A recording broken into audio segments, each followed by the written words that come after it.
محمود غزنوی نے ایک دن فرمایا کہ میں حضرت خضر علیہ السلام کی زیارت کرنا چاہتا ہوں۔ ایک غریب آدمی کھڑا ہوا، وہ کہنے لگا میں آپ کو زیارت کرا دیتا ہوں، لیکن ایک شرط ہے، میں غریب ہوں، 6 مہینے کا خرچہ میں آپ کو دینا ہوگا میرے بچوں کو۔ اس نے کہا ٹھیک ہے۔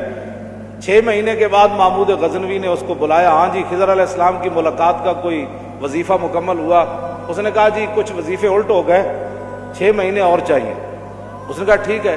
سال کے بعد اس کو پھر حضرت محمود غزنوی بلایا، فرمایا ہاں جی خضر علیہ السلام نہ کوئی میری ملاقات کا امکان پیدا ہویا، تسی وظیفے جو کر رہے ہو دریا کے کنارے؟ انہوں نے کہا جی میں کہاں، خضر علیہ السلام کہاں، میں نے تو آپ کے ساتھ جھوٹ بولا ہے، غریب آدمی تھا تو پیسے میرا روٹی پانی چل گیا 1 سال۔ تو محمود غزنوی کا مجلس لگی ہوئی تھی، ہزاروں لوگ موجود تھے، غوث بھی تھے، کتب بھی تھے، ابدال بھی تھے، محدث بھی تھے، مفسر بھی تھے۔ تو اس نے اپنے ایک وزیر کی طرف اشارہ کر کے کہا بتاؤ بھائی جو بادشاہ سے جھوٹ بولے اس کی کیا سزا ہے؟ وہ وزیر کہنے لگا کہ اس کو قتل کر دیا جائے۔ محمود غزنوی کے مجلس میں ایک نورانی چہرے والے بزرگ بیٹھے تھے، انہوں نے کہا بادشاہ سلامت، اس نے بالکل ٹھیک کہا۔ پھر اس نے ایک دوسرے وزیر سے پوچھا، اس نے کہا جی اس کی کیا سزا ہے جس نے بادشاہ سے داؤ بھی لگایا اور جھوٹ بھی بولا؟ اس نے کہا یہ گردن نہ اتاریں، یہ تو پھر جلدی مر جائے گا، اس پر کتے چھوڑیں، یہاں تک کہ کتے اسے نوچ نوچ کر کھائیں تاکہ اس کو پتہ چلے بادشاہ سے جھوٹ نہیں بولا جاتا۔ تو وہ بزرگ نورانی چہرے والے کہنے لگے بادشاہ سلامت، اس نے ٹھیک کہا۔ پھر اس نے حضرت ایاز کو کہا، ایک ہی صف میں کھڑے ہو گئے محمود و ایاز۔ حضرت ایاز کو کہا کہ ہاں جی آپ بتائیں۔ اس نے کہا بادشاہ سلامت، ایک غریب آدمی تھا، اس کے جھوٹ بولنے سے آپ کے وقار میں کوئی کمی نہیں آئی، اور 1 سال پیسے دینے سے آپ کے خزانے میں کوئی کمی نہیں ہے، یا آپ اس کو معاف کر دیں۔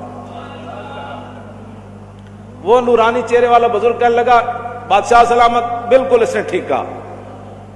محمود غزنوی نے ان بزرگوں کو قریب بلایا، انہوں نے کہا یہ کیا بات ہے، جو گردن اتارنے کا کہتا ہے وہ بھی ٹھیک ہے، جو یہ کہتا ہے کہ کتے چھوڑ دیے جائیں وہ بھی ٹھیک ہے، جو معافی کرتا ہے۔ اس نے کہا کہ جس نے کہا نا گردن اتار دو، یہ اس کا خاندان تھا کسائی، تو اس نے اپنے خاندان کا اظہار کیا ہے، گردنیں اتارنے کے عادی ہیں، اور کہا کہ غلطی تو تیری ہے جیسے تو نے ایسے لوگوں کو وزیر بنایا۔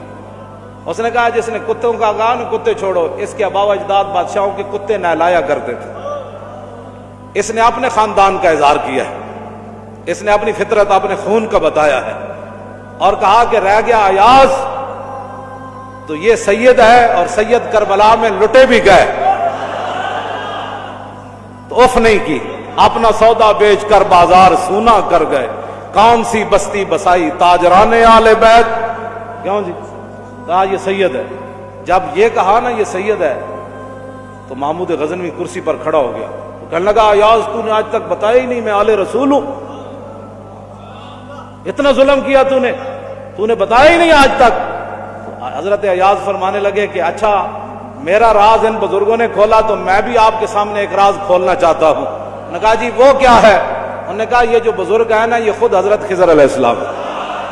آپ اور ہم خوش نصیب ہیں کہ ہم اپنے خون کا اظہار کر رہے ہیں۔ ہمارے آباء و اجداد نے صدقے یا رسول اللہ کے نعرے لگائے، ہمارے بڑوں نے حضور سے محبت کی، حضور کی ختم نبوت پر پہرے دیے، تو ہم اپنے خاندان کا اظہار کر رہے ہیں، اور جن لوگوں کو یہ مسئلہ نہیں سمجھ آ رہا ہے وہ اپنے خاندان کا